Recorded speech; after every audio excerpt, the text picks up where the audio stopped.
It's quite a privilege to attend on her. It's not too much to say that she will do credit to our establishment. I noticed that Van Helsing never kept far away. This was possible from the disordered state of things in the household. There were no relatives at hand, and as Arthur had to be back in the next day to attend his father's funeral, we were unable to notify anyone who should have been bidden. Under the circumstances, Van Helsing and I took it upon ourselves to examine papers, etc. He insisted upon looking over Lucy's papers himself. I asked him why, for I feared that he, being a foreigner, might not be quite aware of English legal requirements, and so might, in ignorance, make some unnecessary trouble. He answered me, I know. You forget that I am a lawyer as well as a doctor. But this is not altogether for the law. You knew that when you avoided the coroner. I have more than him to avoid. There may be papers more, such as this. As he spoke, he took from his pocketbook the memorandum which had been in Lucy's breast, and which she had torn in her sleep. When you find anything of the solicitor who is for the late Mrs. Westenra, seal all her papers and write him tonight. For me, I watch here in the room and in Miss Lucy's old room all night, and I myself search for what may be. It is not well that her thoughts go into the hands of strangers. I went on with my part of the work, and in another half hour had found the name and address of Mrs. Westenra's solicitor, and had written to him. All the poor lady's papers were in order. Explicit directions regarding the place of burial were given. I had hardly sealed the letter when, to my surprise, Van Helsing walked into the room, saying, Can I help you, friend John? I am free, and if I may, my service is to you. Have you got what you looked for? I asked, to which he replied, I did not look for any specific thing. I only hope to find, and find I have, all that there was, only some letters, and a few memorandum, and a diary new begun. But I have them here, and we shall, for the present, say nothing of them. I shall see that poor lad tomorrow evening, and, with his sanction, I shall use some. When we had finished the work in hand, he said to me, And now, friend John, I think we may to bed. We want sleep, both you and I, and rest to recuperate. Tomorrow we shall have much to do, but for the tonight there is no need of us, alas. Before turning in, we went to look at poor Lucy. The undertaker had certainly done his work well, for the room was turned into a small chapelle ardenne. There was a wilderness of beautiful white flowers, and death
Must we make an autopsy?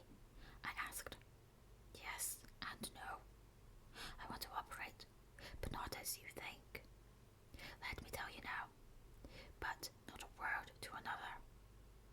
I want to cut off her head and take out her heart. Ah, you a surgeon, and so shocked. You, whom I have seen with no tremble of hand or heart, do operations of life and death that make the rest shudder. Oh, but I must not forget, my dear friend John, that you loved her, and I have not forgotten it, for it is I that shall operate, and you must only help. I would like to do it tonight, but for Arthur I must not. He will be free after his father's funeral tomorrow, and he will want to see her, to see it. Then, when she is coffined, ready for the next day, you and I shall come when all asleep. We shall unscrew the coffin lid and shall do our operation, and then replace all, so that none know, save we alone. But why do it at all? The girl is dead. Why mutilate her poor body without need? And if there is no necessity for a post-mortem, and nothing to gain by it, no good to her, to us, to science, to human knowledge, why do it? Without such, it is monstrous. For answer, he put his hand on my shoulder and said, with infinite tenderness, Friend John, I pity your poor bleeding heart, and I love you the more because it does so bleed. If I could, I would take on myself the burden that you do bear. But there are things that you know not, but that you shall know, and bless me for knowing, though they are not pleasant things. John, my child, you've been my friend now many years, and yet did you ever know me to do anything without good cause? I may err, I am but man, but I believe in all I do. Was it not for these causes that you sent for me when the great trouble became? Yes, were you not amazed, nay, horrified, when I would not let Arthur kiss his love, though she was dying, and snatched him away by all my strength? Yes, and yet you saw how she thanked me, with her so beautiful dying eyes, her voice too so weak, and she kissed my rough old hand and blessed me. Yes, and did you not hear me swear promise to her, that so she closed her grateful eyes? Yes. Well, I have good reason now for all I want to do, for you have for many years trusted me. You have believed me weeks past, when there be things so strange that you might have well doubt. Believe me yet a little, friend John.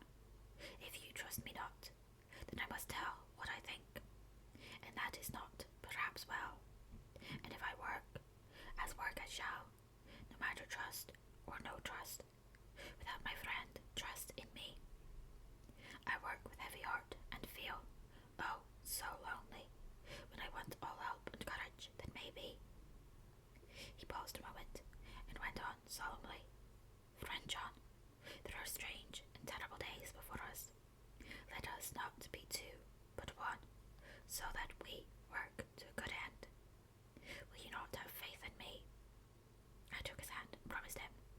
I held my door open as he went away and watched him go into his room and close the door. As I stood without moving, I saw one of the maids pass silently along the passage. She had her back towards me, so did not see me, and go into the room where Lucy lay. The sight touched me. Devotion is so rare, and we are so grateful to those who show it unasked to those we love. Here was the poor girl, putting aside the terrors which she naturally had of death, to go watch alone to the fire of the mistress whom she loved, so that the poor clay might not be lonely till laid to eternal rest.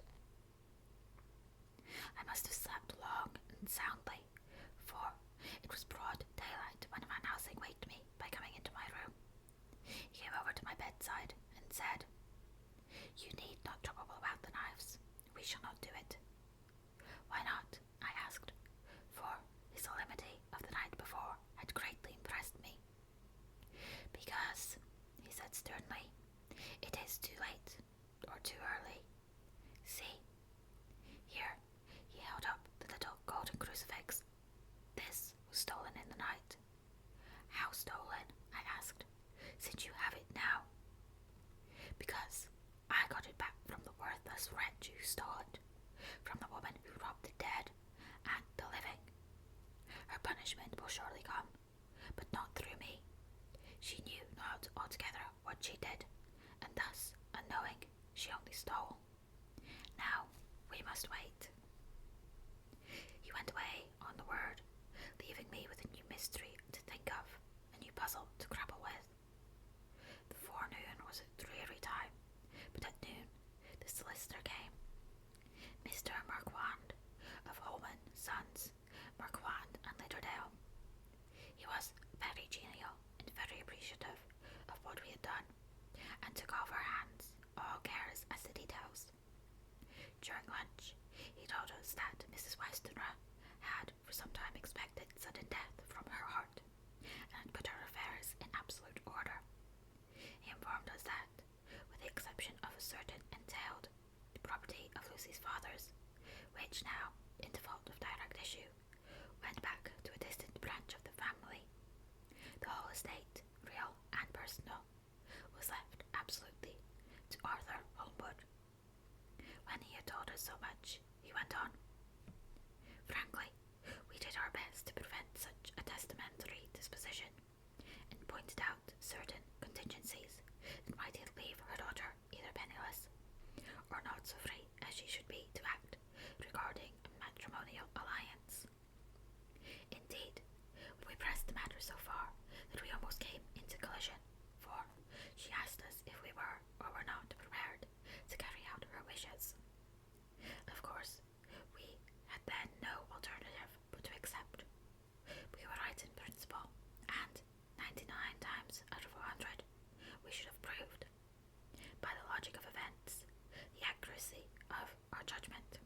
Frankly, however, I must admit that, in this case, any other form of disposition would have rendered impossible the carrying out of her wishes, for, by her predecessing her daughter, the latter would have come into possession of the property, and, even she had only survived by her mother by 5 minutes, her property would, in case there was no will, and a will was a practical impossibility in such a case, have been treated at her decease as under intestacy, in which case Lord Godalming, though so dear a friend, would have had no claim in the world, and the inheritors, being remote, would not be likely to abandon their just rights for sentimental reasons regarding an entire stranger.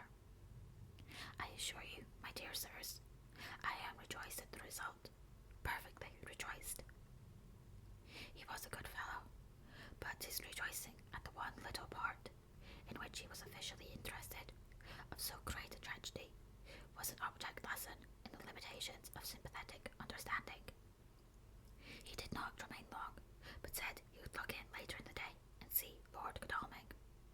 His coming, however, had been a certain comfort to us, since it assured us that we should not have to dread hostile criticism as to any of our acts.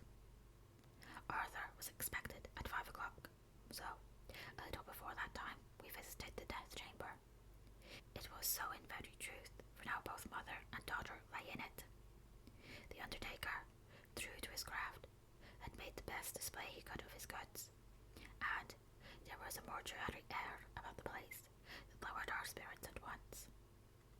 Van Helsing ordered the former arrangement to be adhered to, explaining that, as Lord Godalming was coming very soon, it would be less harrowing to his feelings to see all that was left of his fiancée quite alone.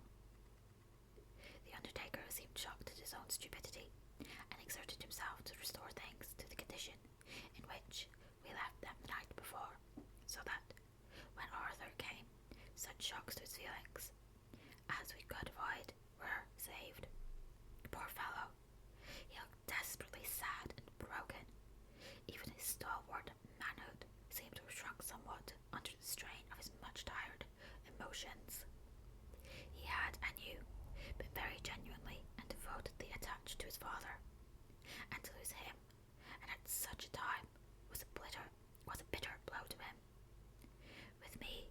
calm as ever, and to Van Helsing he was sweetly courteous. But I could not help seeing that there was some constraint with him. The professor noticed it too, and motioned me to bring him upstairs. I did so, and left him at the door of the room, as I felt he would like to be quite alone with her. But he took my arm and led me in, saying huskily, "You loved her too, old fellow. She told me all about it, and there was no friend had a closer place in her heart than you. I don't know how to thank you for all you've done for her. I can't think yet." Here he suddenly broke down and threw his arms around my shoulders and laid his head on my breast, crying, "No, Jack, Jack, what shall I do? The whole of life seems gone from me all at once, and there is nothing in the wide world for me to live for." I comforted him as well as I could. In such cases, men do not need much expression. A grip of the hand, the tightening of the arm, over the shoulder, a sob in unison, and are expressions of sympathy dear to a man's heart. I stood still and silent till his sobs died away, and then I said softly to him, "Come and look at her." Together we moved over to the bed, and I lifted the lawn from her face. God, how beautiful she was! Every hour seemed to be enhancing her loveliness. It frightened and amazed me somewhat, and as for Arthur, he fell a trembling, and finally was shaken with doubt, as with an ague. At last, after a long pause, he said to me in a faint whisper, "Jack, is she really dead?" I assured him sadly that it was so, and went on to suggest, for I felt that such a horrible doubt should not have life for a moment longer than I could help, that it often happened that, after death, faces became softened, and even resolved into their youthful beauty. That this was especially so when death had been preceded by an acute or prolonged suffering. It seemed to quite do away with any doubt, and, after kneeling beside the couch for a while, and looking at her lovingly and long, he turned aside. I told him that must be goodbye, as the coffin had to be prepared, so he went back and took her dead hand in his, and kissed it, and bent over and kissed her forehead. He came away, fondly looking back over his shoulder at her as he came. I left him in the drawing room and told Van Helsing that he had said goodbye. So the latter went to the kitchen to tell the undertaker's men to proceed with the preparations and to screw up the coffin. When he came out of the room again, I told him of Arthur's question, and he replied, "I am not surprised. Just now I doubted for a moment myself." We all dined together, and I could see that poor Art was trying to make the best of things. Van Helsing had been silent all dinner time, but when we had lit our cigars, he said, "Lord," but Arthur interrupted him. "No, no, not that, for God's sake, not yet at any rate. Forgive me, sir, I did not mean to speak offensively. It is only because my loss is so recent." The professor answered me very sweetly, "I've only used that name because I was in doubt. I must not call you Mr., and I have grown to love you. Yes, my dear boy, to love you as Arthur." Arthur held out his hand and took the old man's warmly. "Call me what you will," he said. "I hope I may always have the title of a friend. And let me say that I am at a loss for words to thank you for your goodness to my poor dear." He paused for a moment and went on, "I know that you understood your goodness even better than I do. And if I was rude or in any way wanting at the time you acted so, you remember," the professor nodded, "you must forgive me." He answered with a grave kindness, "I know it was hard for you to quite trust me then, for to trust such violence needs to understand, and I take it that you cannot trust me you do not yet understand. And there may be more times when I shall want you to trust me, when you cannot, and may not, and must not yet understand. But the time will come when your trust shall be whole and complete in me, and when you shall understand, as though the sunlight himself has shone through, then you shall bless me from first to last, for your own sake, and for the sake of others, and for her dear sake, to whom I swore to protect. And indeed, sir, said Arthur warmly, I shall in all ways trust you. I know and believe you have a very noble heart, and you are Jack's friend, and you are hers. You shall do what you like. The professor cleared his throat a couple of times, as though about to speak, and finally said, May I ask you something now? Certainly. You know that Mrs. Western left you all her property? No, poor dear. I never thought of it. And as it is all yours, you have a right to deal with it as you will. I want you to give me permission to read all Miss Lucy's papers and letters. Believe me, it is no idle curiosity. I have a motive of which, be sure, she would have approved. I have them all here. I took them before you that all was yours, so that no strange hand might touch them. No strange eye look through words into her soul. I shall keep them, if I may. Even you may not see them yet, but I shall keep them safe. No word shall be lost, and in the good time I shall give them back to you.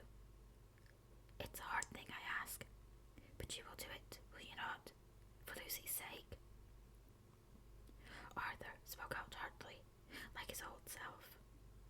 Dr. Van Helsing, you may do what you will. I feel that in saying this, I am doing what my dear one would have approved. I shall not trouble you with questions till the time comes.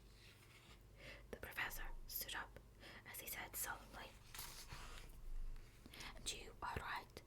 There will be pain for us all, but it will not be all pain, nor will this pain be the last. We, and you too, you most of all, my dear boy, will have to pass through the bitter water before we reach the sweet.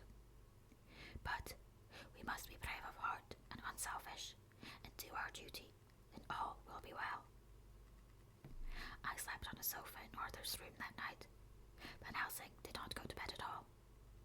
We went to and fro, as if patrolling the house, and was never out of sight of the room where Lucy lay in her coffin, strewn with wild garlic flowers, which sent, through the odour of lily and rose, a heavy, overpowering